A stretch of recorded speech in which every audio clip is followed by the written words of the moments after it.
Viewers, আজকে আপনাদের সাথে যে গুরুত্বপূর্ণ বিষয় নিয়ে আমি আলোচনা করব সেটি হচ্ছে আপনাদের মোবাইলে অনেক সময় অনেক হ্যাকাররা ফোন দিয়ে থাকে। বিভিন্ন কন্ট্যাক্ট নাম্বার থেকে আপনাদের আননোন নাম্বার থেকে কল আসে। কিন্তু আপনারা না জেনে এই কলটি রিসিভ করে ফেললেন। সাথে, সাথে আপনার ডেটাগুলো তারা কালেক্ট করে ফেলে।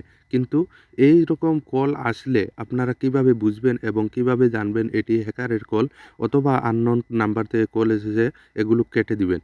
তো চলুন আজকের এই সেটিংসটির মাধ্যমে আপনারা বুঝতে পারবেন যে কোথায় থেকে এই কলটি এসেছে এবং কী কারণে কলটি দিয়েছে, এই মানুষটি কোথায় থেকে আপনাকে কল করছে, সেই লোকেশন পর্যন্ত আপনারা পেয়ে যাবেন।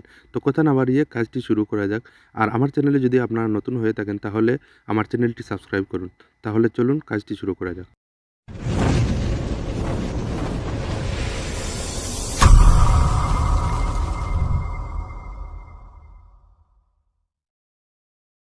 ভিউয়ার্স, ফার্স্ট অফ অল আপনারা এখান থেকে যে কাজটি করবেন, আপনাদের মোবাইলের কিপ্যাডে চলে যাবেন। এই যে কিপ্যাডে চলে যাবেন। এখানে আসার পর আপনারা যে কাজটি করবেন, দেখুন উপরের দিকে রয়েছে এই যে 3 মেনু ডট একটি অপশন রয়েছে। এখানে আপনারা ক্লিক করে দিবেন। ক্লিক করে দেওয়ার পর আপনারা যে কাজটি করবেন এখান থেকে সেটিংস এই অপশনে আপনারা ক্লিক করে দিবেন। তো আমি এখানে ক্লিক করে দেওয়ার পর দেখুন এখানে অনেক অপশন চলে আসছে যেগুলো আপনারা অনেকেই অজানা রয়েছে। যদি আপনারা ফুল ডিটেইলস জানতে চান তাহলে কিন্তু আপনারা কমেন্ট করে জানাবেন। আপনারা এখন শুধু আপনাদের একটি সেটিংস ব্যাপারে আমি কথা বলছি।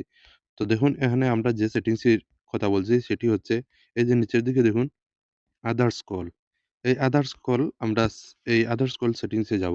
যাওয়ার পর দেখুন এখানে যদি এই সেটিংসটি আপনাদের অফ থাকে তাহলে আপনারা এটা অন করে দিবেন। তো আপনারা যে কাজটি করবেন এখান থেকে এই যে এখান থেকে ডিরেক্ট অন করে দিবেন। এখানে অন করার পর আপনারা দেখতে পারবেন যে আপনাদের আননোন নাম্বার থেকে যদি কল আসে তাহলে কিন্তু আপনাদের সরাসরি বলে দিবে এটা নাম বলে দিবে এবং লোকেশন বলে দিবে। কোথা থেকে কল দিয়েছে সেটা আপনারা জানতে পারবেন। দেখুন এখানে বলে দিচ্ছে উপরে লেখা রয়েছে শো কলার ইনফরমেশন, অর্থাৎ যে কল দিবে তার সকল বায়োডাটা আপনারা এখান থেকে দেখতে পারবেন। তো আপনাদের যদি ভিডিওটি ভালো লেগে থাকে তাহলে অবশ্যই আপনারা আমার চ্যানেলটি সাবস্ক্রাইব করে রাখবেন যাতে পরবর্তী ভিডিও দেওয়ার সাথে, সাথে আপনারা পেয়ে যান। তো ধন্যবাদ সবাইকে।